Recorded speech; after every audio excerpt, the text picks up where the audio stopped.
Əvvəllər deyərdik Röyanın həyat yoldaşı Anar.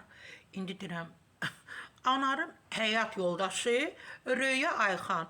Çünki bu dəqiqə hal-hazırda, bax bu saatlarda, bu dəqiqələrdə, bu anlarda ən məşhur kimdir Azərbaycanda? Deyərdim ki, Röya Ayxanın keçmiş həyat yoldaşı Anar Cəllov. Bir verilişdə nə olub görüm belə xalq artisti Röya Ayxan keçmiş həyat yoldaşı Anar Cəllovdan danışıb.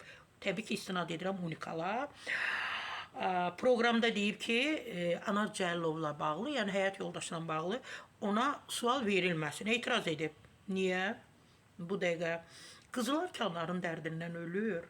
Onun bir qəribə yerişi, bir qəribə bir gülüşü, mahnıdakı, səsdəki möhtəşəmdir, çox bəyənirəm.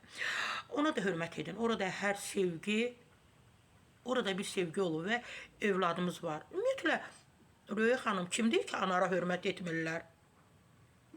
Anara insanlar, mən görürəm, hamı ona xoş sözlər yazır.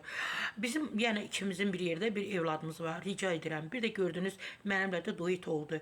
Onda danışarsınız. Onlar ailəlikcə elədir, səsləri var. Biz karaokelərdə günümüzü keçirirdik Anarla, Röya xanımla. Onların nəslində incəsənət adamları var. Bir verilişdə gördüm ki, sıxılır. Ona elə suallar verməyin deyə Röya əlavə edib. Duet oxumağın deyir keçmişdə ola bilsin. Biz Anarla bir yerdə duet oxuyaq. Gözəl alınlar. Mən düşünürəm ki, daha çox, siz də çox sevilərsiniz, Anar da çox sevilər. Amma bir dənə deyim, səmimi etiraf edim ki, hal-hazırda ən məşhur, ən belə populyar deyərdim, ən çox dinlənilər Anar Cəllovdur və onun yanındakı xanım.